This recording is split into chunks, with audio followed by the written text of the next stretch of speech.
హరే కృష్ణ. ఓం అజ్ఞానతిమిరాంధస్య జ్ఞానాంజనశలాకయా చక్షురున్మీలితం యేన తస్మై శ్రీ గురవే నమః.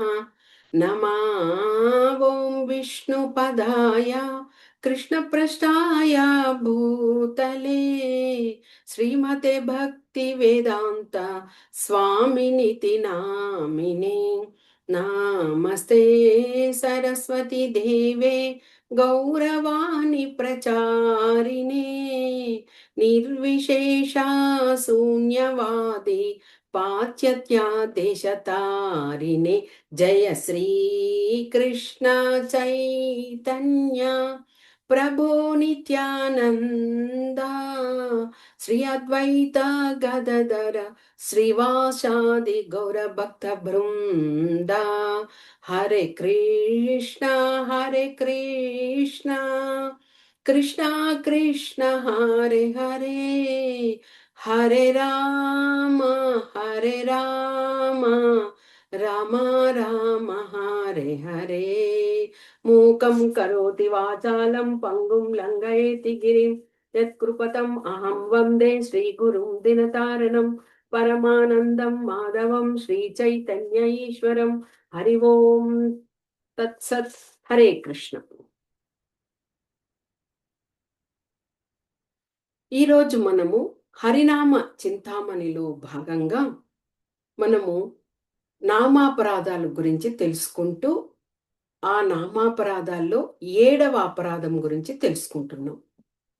శ్రీ చైతన్య మహాప్రభుల వారు హరిదాసు ఠాకూర్ల వారి నోటి ద్వారా ఈ యొక్క 10 నామాపరాధాలను చెప్పమని అడిగినప్పుడు శ్రీల హరిదాస్ ఠాకూర్ల వారు చెప్పారు, నేను అంతటి యోగ్యతను కలిగిన వాడిని కాను, మీరే పలికిస్తున్నారు నా నోటి నుండి అంటూ ఆ వివరణ ఇచ్చి హరిదాస్ ఠాకూర్ల వారు ఈ యొక్క హరినామం చేసేటప్పుడు ఎలాంటి అపరాధాలని ఇదవుతారు అన్న విషయాన్ని 10 నామాపరాధాలని తెలియచేస్తూ వస్తున్నారు.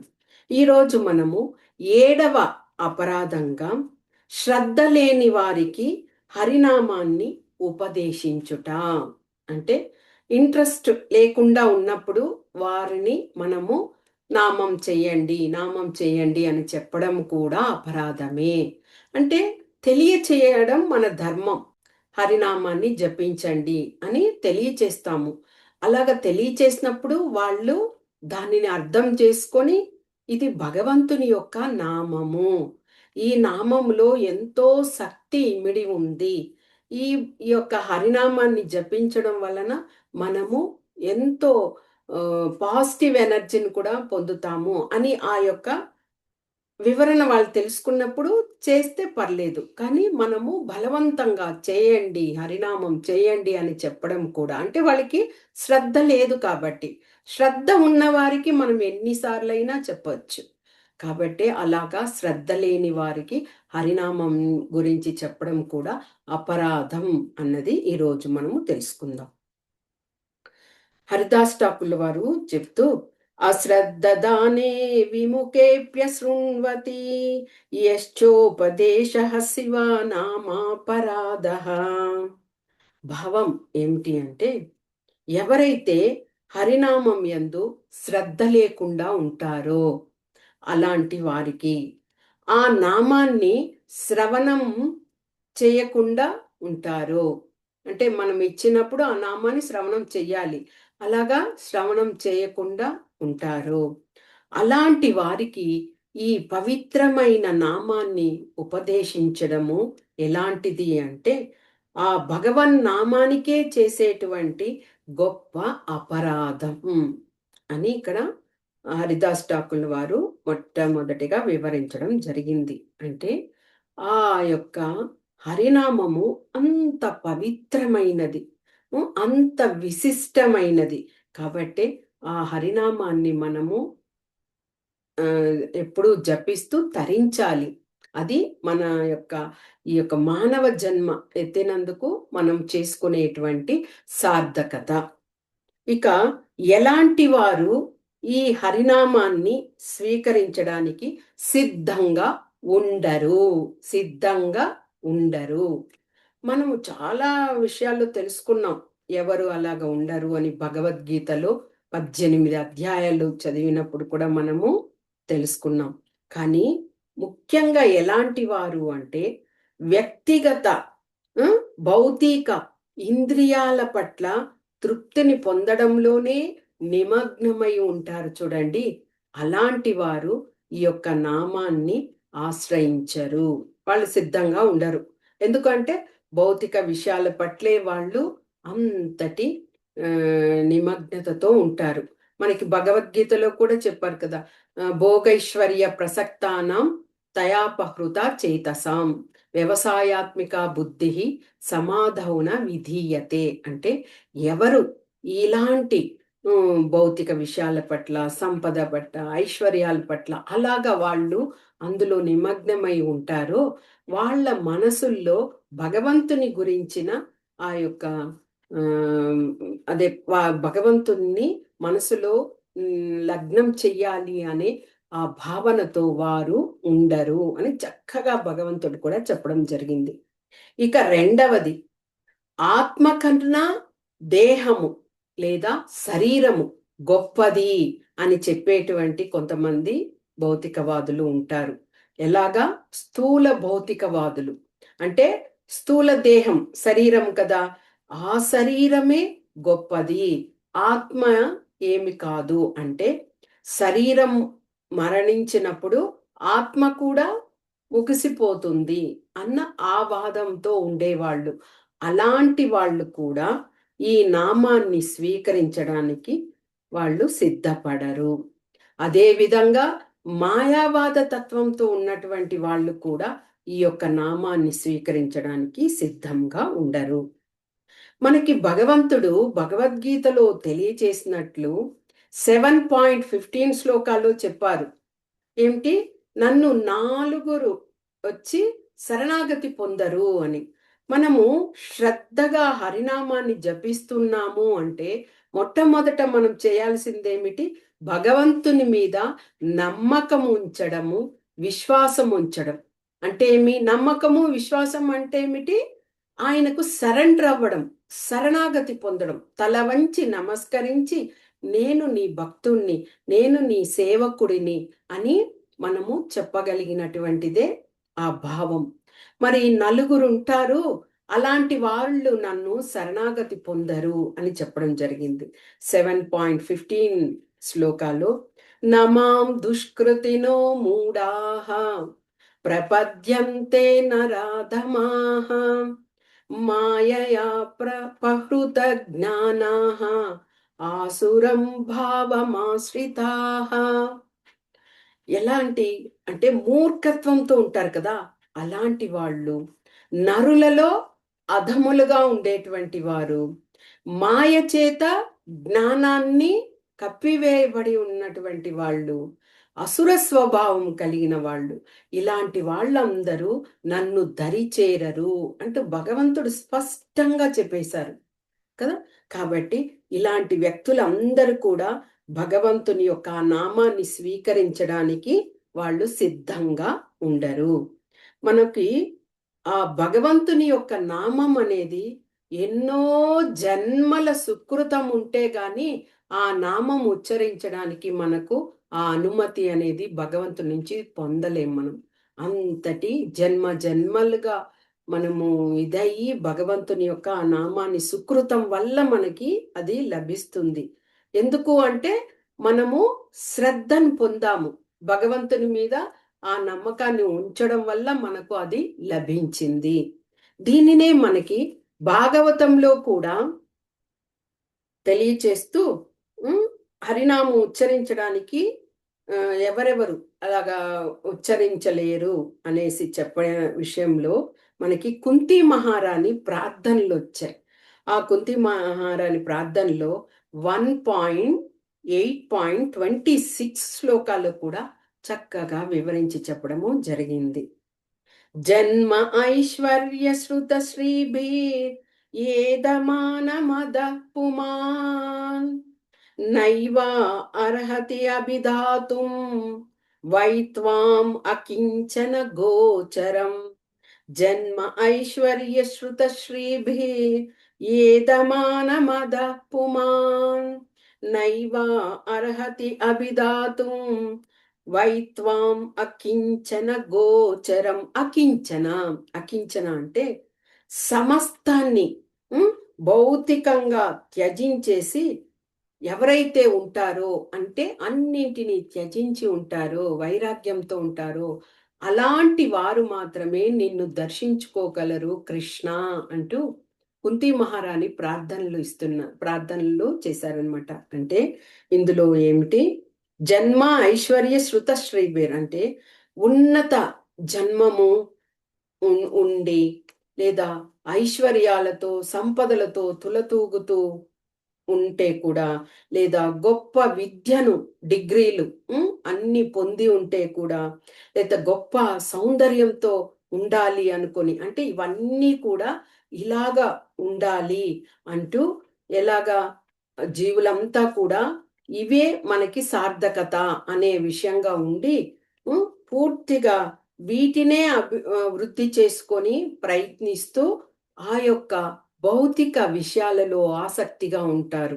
అంటే నేను అందంగా ఉండాలి, మంచి చదువు చదివి ఉండాలి, ధనం ఉండాలి, గొప్ప ఉన్నత జన్మలో పుట్టి ఉండాలి, ఇదే మనిషిగా పుట్టినందుకు మనకు సార్థకత, భక్తి అవన్నీ తర్వాత అన్న ఆ భౌతిక ప్రాపంచిక సుఖ భోగాలకు ఇదిగా ఆసక్తిగా ఉంటారు కదా. అలాగా ఉన్నటువంటి వారు మనఃపూర్వకంగా ఎప్పటికీ నిన్ను దరిచేరరు కృష్ణ అంటూ అక్కడ కుంతి మహారాణి చెప్పడం జరిగింది. అంటే ఎవరు దరిచేరుతారు?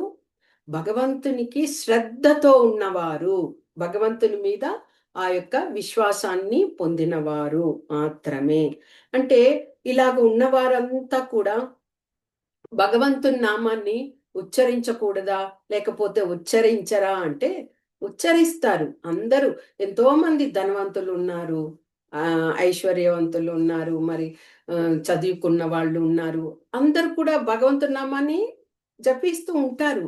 కానీ ఇక్కడ మనకి పర్టికులర్గా చెప్పిన విషయం ఏమంటే, అలాగ జపిస్తూ ఉంటే వాళ్ళ హృదయ అంటే భక్తియుత సేవ చేయకుండా, మనకి చెయ్యాలి, భగవంతుని పూజించాలి, ఆరాధించాలి అని చేయడం వేరు, భక్తియుత సేవతో భగవంతుని మీద ప్రేమతో చేయడం వేరు కదా. అలాగా మనసుని చంచలత్వంతో అలాగ చేయడం అనేదే చెప్పడం జరిగింది. అలాగని చేయకూడదని కానీ, చేయరు అని కానీ కూడా ఇక్కడ వివరించడం లేదు. అంటే మనకి సాధారణంగా భగవంతుడు 4 విషయాలుగా ఉన్నప్పుడు మనకి తప్పకుండా గుర్తుకొస్తాడు కదా. మన దగ్గర అంత ధనము సంపద అన్నప్పుడు ఏదో మనం పూజించాలనే పూజిస్తాం, కానీ అదే కష్టాల్లో బాధల్లో అలాగ ఉన్నప్పుడు మనము నిత్యము ఉదయం లేచినప్పటి నుంచి నైట్ నిద్రపోయేంత వరకు భగవంతుడా నన్ను ఈ కష్టాన్ని నుంచి నన్ను గట్టెక్కించు అంటాము. అదే విధంగా మనకి సంపద అంటే ధనం ఏమీ లేదు, అంత ఇదిగా ఉన్నాము, కటిక ఇదిగా, అలాంటప్పుడు కూడా వేడుకుంటాం, మాకెందుకు ఇలాంటి దారిద్ర్యం భగవంతుడా, మమ్మల్ని రక్షించు, మమ్మల్ని కాపాడు, మాకేదో దారి చూపించు అంటాం.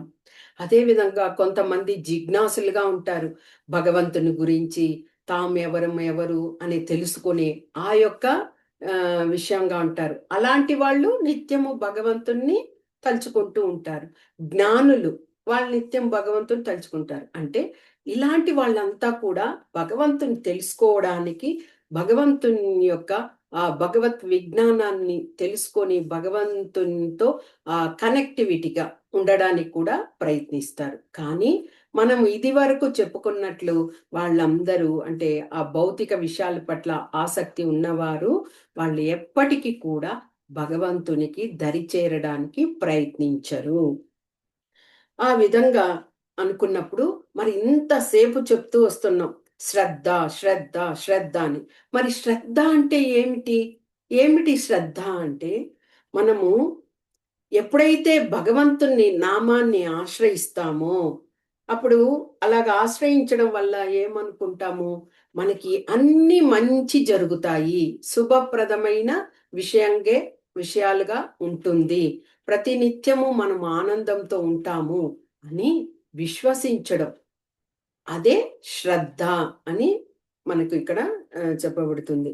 అంటే ఎవరైతే ఆ శ్రద్ధ అనేటువంటి ఆ నిజమైనటువంటి విషయం లేనప్పుడు అలాంటి వారికి మనము నామాన్ని పంచితే కూడా వాళ్ళు ఆ శ్రద్ధను పొందలేరు. మనం శ్రద్ధ అనే విషయంగా మనం చాలా సార్లు ఒక కథను కూడా తెలుసుకున్నాం. మళ్ళీ ఒకసారి రిపీట్ చేసుకుందాం. ఒక బ్రాహ్మణుడు ఉండేవాడు. వేద పారంగతుడై అంత చక్కగా భగవంతుణ్ణి ఆరాధిస్తూ చక్కగా ఉండేవారు. ఒకసారి నారద మహర్షి ఆ బ్రాహ్మణుని వద్దకు రావడం జరిగింది. అప్పుడు ఆ బ్రాహ్మణుడు చెప్పారు, నారద, ఇంకా నాకు వయసు కూడా పైబడిపోతుంది. నేనెప్పుడు వైకుంఠానికి చేరుకుంటానో ఒకసారి ఆ నారాయణ్ని అడిగి నాకు తెలియచేయి అన్నప్పుడు సరే అని చెప్పడం జరిగింది నారద మహర్షి. అలాగే నారద మహర్షి ప్రయాణం చేస్తుంటే ఒక చెప్పులు కుట్టే అతను ఒక రావి చెట్టు క్రింద ఉన్నాడు. అతడు కూడా వెంటనే నారద మహర్షిని చూసి సాష్టాంగ నమస్కారం చేసి వినయ విధేయులతో, స్వామి, నేను చాలా సంవత్సరాలుగా భగవంతుని మనసులోనే ఆరాధిస్తున్నాను. నాకు భగవంతుని దగ్గరికి వెళ్ళే ప్రాప్తం ఉందో లేదో ఒకసారి నాకు తెలియచేయి. కానీ ఎలాగ అడిగాడు ఆయన? భగవంతుడు బాగున్నాడా అంటే క్షేమంగా ఉన్నారా అంటే భక్తునిగా ఆయన భగవంతుని క్షేమ సమాచారము మొదట అడిగారనమాట. మళ్ళీ నా విషయం తెలియచెయ్యి అన్నప్పుడు నారద మహర్షి అదే విధంగా అనుకొని తెలుసుకొని వెళ్ళి నారాయణ్తో మొరపెట్టుకొని చెప్పారు. ఇద్దరు భక్తులు ఈ విధంగా చెప్పడం జరిగింది అన్నప్పుడు మహావిష్ణువు ఏం చెప్పారు? ఆ నన్ను నిత్యము సేవిస్తూ నన్ను ఆరాధనతో ఉండేటువంటి ఆ బ్రాహ్మణుడు ఎన్నో పలు జన్మలెత్తితే కానీ నా వద్దకు చేరుకోడు. కానీ ఆ యొక్క చెప్పులు కుట్టే ఆ వ్యక్తి మాత్రము నెక్స్ట్ జన్మలో తదుపరి జన్మలో నా వద్దకు చేరుకుంటాడు అని చెప్పేసరికి నారద మహర్షి ఆశ్చర్యపోయారు. మళ్ళీ మహావిష్ణువు చెప్తూ, నీవు వెళ్ళి వాళ్ళ దగ్గర నేను చెప్పే విషయాన్ని తెలియచేయి. ఏమిటి అంటే, ఒక సూదిలో ఏనుగు యొక్క తోకను లాగుతున్నాను, వెలుపలకు తీసుకురావడానికి ప్రయత్నిస్తున్నాను అని ఆ విషయాన్ని వారికి చెప్పు అన్నప్పుడు నారద మహర్షి వెళ్ళి బ్రాహ్మణుని కలిశారు. బ్రాహ్మణునితో చెప్పారు, నీవు ఇప్పుడంతా వైకుంఠానికి వెళ్ళే ప్రాప్తమే లేదు అని చెప్పేసరికి ఆ బ్రాహ్మణుడు చాలా నవ్వుతున్నాడట.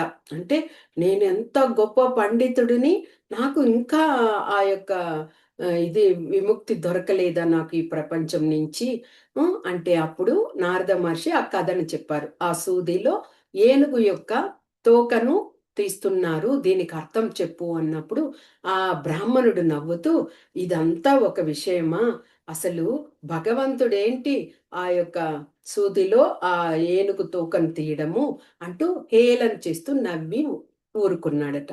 అదే విషయాన్ని ఆ యొక్క చెప్పులు కుట్టే అతనికి చెప్పినప్పుడు ఆయన చేతులు నమస్కరించి, ఆయన సాక్షాత్తు భగవంతుడు కదా, ఆది పురుషుడు కదా, ఆయన ఏదైనా చేయగలడు అంటూ ఆయన నిజమైన సత్యాన్ని చెప్తూ, నేను కూర్చున్నటువంటి ఈ యొక్క రావి చెట్టు యొక్క వృక్షం చూడు, ఎన్నో సంవత్సరాల వృక్షము, కానీ అంత పెద్ద వృక్షానికి చిన్నటి విత్తనాన్ని భగవంతుడు ఇవ్వగలిగినప్పుడు ఇలాగ సూదిలో ఏనుగు యొక్క తోకను బయట తీయడం అనేది సమంజసమే కదా అని చెప్పడం జరిగిందట. ఆ విధంగా అంటే ఏమిటి, ఆ బ్రాహ్మణుడు నిత్యం భగవంతునికి అభిషేకాలు చేస్తూ ఆరాధన చేస్తూ పూజిస్తూ మంత్రాలను పఠిస్తూ ఉన్నాడు. కానీ శుద్ధి లేకుండా, శ్రద్ధ లేకుండా, అది ఒక కార్యంగా మనం భగవంతుడికి రోజు చెయ్యాలి అన్న ఆ యొక్క విషయంగా. కానీ ఈ వ్యక్తి చాలా పేదవాడైతే కూడా నిత్యము మనసులో హరి హరి హరి అంటూ స్మరిస్తూ ఏ పనిని చేసినా అది భగవంతునికి అర్పితం చేస్తూ ఆయన కొనసాగిస్తున్నాడు కాబట్టి ఆ ఆ శ్రద్ధను ఉంచారు కాబట్టి ఆయన భగవంతుని వద్దకు చేరుకునే అవకాశము కలిగింది. అదే శ్రద్ధ. అంటే మనము ఏదైనా భగవంతుని మీద ఆ నమ్మకాన్ని ఉంచాలి. ప్రతిదీ ఆయన సంకల్పం లేకుండా జరగదు. కాబట్టి ప్రతిదీ కృష్ణార్పణం. నీవే నీ ప్రీత్యర్థమే అంటూ మనము తెలుసుకోగలిగిన విధానం. ఇక ఆ విధంగా శ్రద్ధ లేకుండా ఉండేటువంటి భక్తులకు, వైష్ణవులకు నామాన్ని ఇవ్వడం అనేది ఎలాంటిదో తెలుసా? సూకరం ఉంది, పిగ్. ఆ సూకరము అది ఈ భౌతిక సృష్టిలో అది ఒక సృష్టించబడిన ఒక జీవిగా ఉన్నది, ఒక జంతువు. అది ఏం చేస్తుంది? తాను ఉన్నటువంటి ఆ బురదమయమైనటువంటి ఆ ప్రదేశాన్నే అది చాలా గొప్పగా అనుకొని అక్కడే జీవిస్తూ ఉంటది. అలాంటి ప్రదేశంలో వెళ్ళి ముత్యాలను మనము అక్కడ వేసామనుకోండి, ఆ ముత్యాల విలువ ఆ యొక్క సూకరంకి తెలుస్తుందా? ఆ ముత్యాలను కూడా బురదలో కలిపి వేస్తుంది కదా. అదే విధంగా వానరం ఉందనుకోండి, ఆ వానరం దగ్గరికి వెళ్ళి మంచి పట్టు వస్త్రాన్ని ఒక దాన్ని ఇచ్చి చేతిలో ఉంచుకోవడానికి ఇచ్చినప్పుడు అదేం చేస్తుంది? దాని యొక్క విలువ తెలియకుండా దాన్ని ముక్కలు ముక్కలు చేసేస్తుంది. చెట్టులో ఆ చెట్టు కొమ్మలకు వేసి లాగి అలాగ చేసేస్తుంది. అంటే ఇక్కడ అర్థమేమి? ఆ భగవంతుని యొక్క నామ మహిమ, మహత్యము, ప్రాముఖ్యత, దాని యొక్క శక్తి, ప్రాబల్యము ఇవన్నీ తెలిసిన వారికి మాత్రమే ఆ యొక్క వైభవం తెలుస్తుంది నామం గురించి. అలాగ తెలియని వారి వద్దకు వెళ్ళి మీరు నామం జపించండి, నామాన్ని చెయ్యండి అన్నప్పుడు ఇప్పుడు చెప్పిన విధంగానే అది నిష్ప్రయోజనమైనటువంటి విషయంగా అవుతుంది. కాబట్టి ఇది చాలా సూక్ష్మమైన విషయం, భగవంతుని విషయం. కాబట్టి ఎవరైనా మనకు ఆ నామాన్ని చెప్తున్నారు అంటే మనం ఎన్నో జన్మలు ఆ పుణ్య ఫలం వలనే మనకు ఆ నామం దొరికింది. కాబట్టి మనం దీనిని వదిలిపెట్టకూడదు అంటూ ఆ నామాన్ని జపిస్తూ తరించాలి. అదే ముఖ్యమైన విషయం అన్నమాట. అందుకే శ్రద్ధ లేని వారికి ఆ నామాన్నంతా కూడా చెప్పడం అనేది చెప్పకూడదు. అలాగ చెప్పినప్పుడు ఏమవుతుంది? ఆ చెప్పిన వారు కూడా పతనగ్రస్తులే అవుతారు. ఎందుకంటే ఫలితం లేకుండా పోయింది అంతగా భగవంతు నామము చెప్పడం వలన. ఇంకా ఈ నామంని అలాగా అశ్రద్ధగా ఉంటారు కదా, అలాంటి వారికి ఇస్తే ఒకవేళ ఇచ్చాము చేయగలుగుతారు వాళ్ళు, దాన్ని చేసి పరిపూర్ణులు అవుతారు అని ఇస్తే ఆ పరిణామాలు ఎలాగో ఉంటాయి చూడండి, ఎంత ఇదిగా ఉంటుందో. అశ్రద్ధగా ఉండేవారి నామాన్ని జపిస్తూ ఉంటే ఏమవుతుంది? వాళ్ళు మొట్టమొదట ఆ విశ్వాసం లేకుండానే ఆ శ్రద్ధగానే నామాన్ని పొందారు. కాబట్టి వాళ్ళు అనుకుంటారు ఏమంటే, సరే ఈ నామాన్ని చేద్దాము, చేస్తూ మనం చేసే ఆ పాపకర్మలన్నీ చేస్తూ దానిని విడిపడేదానికి ఇది ఒక సాధనంగా ఉండని అని ఆ విధంగా ఆలోచిస్తారు. ఇక రెండోదేమి? ఆ నామాన్ని పొందాం కాబట్టి మనం వైష్ణవులం, భక్తులం, ఆ విధంగా ఉన్నాం కాబట్టి మనల్ని అందరినీ కూడా గౌరవిస్తారు. అంటే ఇంతవరకు వాళ్ళు ఆ గౌరవాన్ని పొందలేదు. ఇలాగా భగవంతుని నామం పేరుతోనైనా మనము ఆ గౌరవాన్ని పొందుతాము అని అలాంటి ఆలోచనలతో ఉంటారు. ఇలాగ అశ్రద్ధ లేని వారికి నామము మనము ఇవ్వడం వలన ఈ పరిణామాలు. ఇంకా మేము భక్తులము, మేము నామం చేస్తూ ఉంటాము అలాగ చెప్పి ఇతరుల నుంచి సేవలనంతా కూడా పొందుతారు. ఇంకా దీని వలన ఏమిటి? ఈ యొక్క నామం జపిస్తూ ఉంటారు. ఈ భౌతిక విషయాల పట్ల ఆసక్తిని ఎక్కువగా పెంచుకుంటూ మోసపూరితమైన ఆ యొక్క అలవాట్లకు అలవాటు పడి ఆ విధంగా వాళ్ళ ప్రయాణం అనేది సాగుతూ ఉంటది. కాబట్టి ఇలాంటి వారికంతా కూడా మనము ఆ నామం గురించి తెలియజేయకూడదు. నామం చెయ్యండి అని కూడా చెప్పకూడదు. మనకు అర్థమైపోతుంది. ఒకరికి ఆ నామం చెప్పినప్పుడు ఒకరోజు కాకపోయినా ఒకరోజైనా ఆ నామం చెప్పడానికి ముందుకు వచ్చి వాళ్ళు మేము చేస్తున్నాము అని మనకు తెలియచేస్తారు. కాబట్టి ఇలాంటి వారికంతా కూడా గురువుల స్థానంలో ఉన్న ఆ కాలంలో కూడా శిష్యులకు తెలియచేసేవారు కాదు. అందుకే అదొక ఒక గుప్తమైనటువంటి విషయంగానే ఆ నామం ఇది చేస్తారు. కానీ మనకి ఇప్పుడు ఏమిటంటే కలియుగ ధర్మంగా భగవంతుడే నామరూపంలో ఉన్నారు కాబట్టి ప్రతి ఒక్కరూ తరింప చేయాలి కాబట్టే అందరినీ చేయాలి. అందరూ భగవంతుని నామాన్ని చేసి వారి జన్మలను తరింపజేసుకోవాలి అనే ప్రయత్నమే ఇప్పుడు కలియుగ ధర్మంగా ఉన్నది. ఇక నిజంగా ఒక వైష్ణవునికి శ్రద్ధ ఉన్నదనుకోండి, అతడు ఆ నామాన్ని పొందాడనుకోండి, తప్పకుండా అతడు ఈ భౌతిక విషయాలకు అతీతుడై, ఈ దుఃఖ క్లేశాలు వీటినన్నింటి నుంచి కూడా ఆయన విముక్తుడవడానికి ప్రయత్నిస్తాడు. అలాగా విముక్తుడవుతున్నాడు అంటే ఆయన ఆ భగవంతుని నామాన్ని పొందడం వలన ఆ శక్తిని ఆయన ప్రతిరోజు దానిని అనుభవపూర్వకంగా ఆయన అనుభూతిని పొందడం వల్లనే అవుతది. కాబట్టి అది శ్రద్ధను పొందినప్పుడు మాత్రమే ఆ యొక్క కార్యం అనేది అవుతది. కాబట్టి ఎవరికైనా కానీ మీరు శ్రద్ధగా ఉండగలిగినప్పుడే మీకు గురువులు ఈ యొక్క భగవంతుని నామాన్ని మీకు ఇస్తారు అని పదే పదే వాళ్ళకి తెలియచేయాలన్నమాట. ఇక ఈ యొక్క నామాన్ని ప్రసాదించేటువంటి సరి అయిన విధానం ఏమిటి అంటే, మనకి భగవంతుడు శ్రీ చైతన్య మహాప్రభు రూపంలో భక్తుని యొక్క రూపంలోనే ఆయన భగవంతుడు అని ఎప్పుడు కూడా చైతన్య మహాప్రభువు చెప్పుకోలేదు. ఆయన ఒక కరుణామూర్తిగా పతిత జీవులందరినీ వారిని ఆ పాపపు దీని నుంచి రక్షించడానికి ఆయన రావడము, ఆ నామాన్ని అంత ప్రపంచమంతా కూడా తెలియజేసే విధంగా ఆయన సంకీర్తన ఉద్యమాలు చేశారు. ఎన్నో విషయాలు చేశారు. అలాగా మహాప్రభు ఆ పవిత్ర నామాన్ని ప్రసాదించడం ద్వారా ఏమైంది? ప్రపంచమంతా కూడా కృష్ణ చైతన్యాన్ని పొందడంలో అభివృద్ధికి రావడము జరిగింది. అంటే ఒకరి ద్వారా, ఒకరి ద్వారా, ఒకరి ద్వారా గురు శిష్య పరంపర ద్వారా ఆ విధంగా ఆ యొక్క ఫలితాన్ని అందరూ కూడా పొందగలుగుతున్నారు. మరి హిరణ్యకశిపుడు తీసుకోండి. హిరణ్యకశిపుడు ఎప్పుడైనా కానీ ఆయన భగవంతునికి శత్రుత్వంగానే భావించేవాడు. హరినామమే వినడానికి కూడా ఇష్టపడేవాడు కాదు.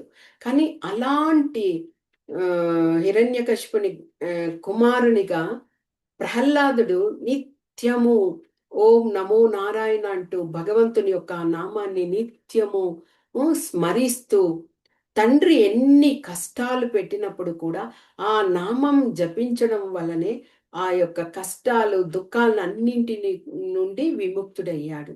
ఆ కష్టాలు ఆయనకు ఏవి కూడా ఆయన యొక్క శరీరానికి కానీ ఆత్మకు కానీ ఏవి కలిగించలేదు. అంటే ఆ నామ మహిమ అంతటి ఇదిగా అదే ప్రాముఖ్యతను ప్రహ్లాద్ మహారాజ్కి అది కలుగజేసింది. కాబట్టి మరి చివరికి అశ్రద్ధగా ఉండడం వలన ఎవరు పతనం చెందింది అక్కడ? హిరణ్యకశిపుడే కదా. ఆ విధంగా కాబట్టి ఆ యొక్క నామాన్ని బిగ్గరగా చెయ్యాలి. బిగ్గరగా చేసినప్పుడే మనము మనతో ఉన్న వాళ్ళందరూ కూడా శ్రవణం చేసి వాళ్ళు కూడా పునీతులవుతారు. ఆ విధంగా శ్రీ చైతన్య మహాప్రభువు మాయాపూర్లో ఉన్నప్పుడు ఆయన ఎంతో చక్కగా ఈ యొక్క సంకీర్తనను శ్రీవాసాంగన్ అనే ప్రాంతంలో అందరూ నిత్యానందుల వారు, తర్వాత గదాధర పండిట్టు, తర్వాత అద్వైత ఆచార్యుల వారు అందరూ ఉండి అక్కడ నామాన్ని ఇది చేస్తూ ఉంటే చాంద్ కాశీ నవాబు ఆయన వచ్చి అక్కడ అందరినీ పారద్రోలి అక్కడ ఉన్నటువంటి మృదంగాలు వాటిని అన్నింటినీ కూడా పగలగొట్టడము అలాగ జరిగింది. ఇంకా ఎప్పుడు కరుణామూర్తిగా ఉండే శ్రీ చైతన్య మహాప్రభువు ఇక ఓపిక ఇదైపోయి మరుసటి రోజు ప్రవాహం లాగా నలుమూలల నుంచి అందరూ సముద్రం ఉప్పొంగి పొరలినట్టుగా అందరూ ఏకమయ్యి ఆ చాందకాశి భవనానికి చేరుకున్నారు. ఒక్కసారిగా ప్రవాహం చూసి ఆ సంకీర్తన హోరును చూసి ఆ చాందకాశి భయపడిపోయి పరిగెత్తుకుంటూ వచ్చి మహాప్రభు పాదాలను పట్టుకొని వేడుకున్నారు. తర్వాత శిష్యుడయ్యారు. అంటే ఇక్కడ ఆ నామ మహిమ అంతటి గొప్పది. కాబట్టే మొదట విశ్వాసాన్ని పెంపొందించుకోవాలి. ఆ తర్వాత విశ్వాసం పొందిన తర్వాతనే మనము ఆ నిజమైన గురువుని కూడా అన్వేషించడానికి మనము ప్రయత్నిస్తాము. అదే విధంగా గురువులు కూడా హ్మ్, అర్హత లేనటువంటి శిష్యులకు ఇలాగ నామాన్ని ఉపదేశించడం, వాళ్ళు ఆ నామం చేయకుండా వ్యర్థం చేయడము, నిష్ప్రయోజనంగా ఉండడము, అలాగ చేయడం వలన గురువు కూడా ఆ ఆధ్యాత్మిక పురోగతి నుంచి పతనమైపోతాడు. అప్పుడు గురువు ఆ నామం ఇచ్చినందుకు శిష్యుడు చేయలేదు. ఆ శిష్యుడు ఆ విధంగా చేయడం వల్ల గురువుకి కూడా గురు శిష్యులు ఇద్దరు కూడా నరక ప్రాప్తిని పొందుతారు. కాబట్టి భగవంతుని ఆ నామ ఉచ్చారణ ఎవరికైనా మనము ఇచ్చినప్పుడు వారిని ఒక క్రీగంట అంటే మనము వారిని తెలుసుకుంటూ ఉండాలి. చేస్తున్నారా? లేదా? అనేసి ఆ యొక్క ఇది. ఎందుకంటే ఆ పాపము వాళ్ళు చేయకుండా అలాగ ఇది మోసపూరితంగా అలాగ ఇదైపోయారనుకోండి భౌతిక విషయాలతో. ఆ పాపము గురువుకి కూడా అది ఇదవుతది. ఆ విధంగా ఎవరైనా కానీ అదే విధంగా చూడండి చైతన్య మహాప్రభువు హ్మ్. జగాయ్, మదాయ్ అనేటువంటి బ్రాహ్మణులు ఉత్తమంగా ఉన్నటువంటి బ్రాహ్మణులు ఆ విధంగా మోసపూరితంగా ఉండి ఆ నామాన్ని చెప్పమని వాళ్ళని చెప్పినప్పుడు కూడా వాళ్ళు దానిని స్మరించకుండా అవహేళన చేసి అలాగ ఉన్నప్పుడు అలాంటి వారిని కూడా వారి హృదయంలో భగవంతుడు ఆ నామాన్ని ఇవ్వగలిగే విధంగా చేసి వారిని శిష్యులుగా చేయడం కూడా జరిగింది. కాబట్టి ఆ నామం యొక్క విశిష్టత అంతటి ఉత్కృష్టమైనటువంటి విషయం. ఇక ఎవరైనా దురదృష్టవశాత్తు గురువు హ్మ్, విశ్వాసం లేని వారికి ఇలాంటి నామాన్ని ఉపదేశించాడనుకోండి, అలాంటి సమయము ఆ గురువుకి ఆ శిష్యుడు ఆ యొక్క నామం చేయడం లేదు. వేరే విధంగా ఉన్నాడు అని తెలిసినప్పుడు నిజంగా ఆ గురువు చాలా భయపడాలి. ఆ వైష్ణవ సత్సంగం ఉంటది కదా! ఆ సత్సంగంలో ఆయన తాను అపరాధం చేసి ఇలాంటి శిష్యుడికి నేను నా భగవంతుని నామాన్ని ఇచ్చాను అని తెలియచేసి పశ్చాత్తాపపడాలి. గురువు తప్పకుండా అలాంటి శిష్యుణ్ణి త్యజించేయాలి. ఇంకా ఆ శిష్యుణ్ణి ఉంచుకోకూడదు. ఇలాగంతా గురుకులాలలో అప్పుడు ఆ విధంగా జరిగేవి. కాబట్టే ఆ గురువు అనే ఆ స్థానంలో ఉండి ఆయన కరెక్ట్ అయినటువంటి ఆ సుస్థిరతను నెలకొల్పినప్పుడే ఆయన గురువు అని చెప్పబడతారు. లేకపోతే అందరికి దానిని నామాన్ని చేయడానికి అందరికి తెలియచేసి వారు చేయలేనప్పుడు గురువు కూడా కష్టపడాల్సి వస్తదనమాట. అందుకే అలాంటి భక్తి తెలియకుండా హ్మ్, ఆ మూర్ఖత్వంతో ఉన్న వాళ్ళకి మనం ఎప్పుడు కూడా దానిని బలవంతంగా చేయండి అని చెప్పడానికి లేదు. ఇక ఎవరైతే విశ్వాసం హ్మ్, ఎవరైతే ఆ యొక్క విశ్వాసాన్ని కలిగి భగవంతుని మీద నమ్మకాన్ని ఉంచి భక్తుల సేవల్లోనే నిమగ్నమయ్యి భగవంతునికి భక్తియుత సేవ చేస్తూ హ్మ్, ఆనందాన్ని పొందుతూ ఉంటారో అలాంటి వారు ఈ యొక్క హరినామం అనే ఆ చింతామణిని ఆభరణంగా పొందుతారు అంటూ శ్రీల హరిదాస్ ఠాకూర్ల వారికి చెప్పినటువంటి విషయము అదే చైతన్య మహాప్రభు చెప్పారనమాట. హరిదాస్ ఠాకూర్ల వారే కదా హరినామ చింతామణి రచించారు. కాబట్టి అలాంటి ఆభరణాన్ని వాళ్ళు పొందిన ఆనందాన్ని పొందుతారు. అదేవిధంగా మనం నామజపం చేసేటప్పుడు కూడా శ్రీల హరిదాస్ ఠాకూర్ల వారిని నిత్యము మనము స్మరించుకోవాలి. ఇది కూడా చాలా ముఖ్యమైన విషయం.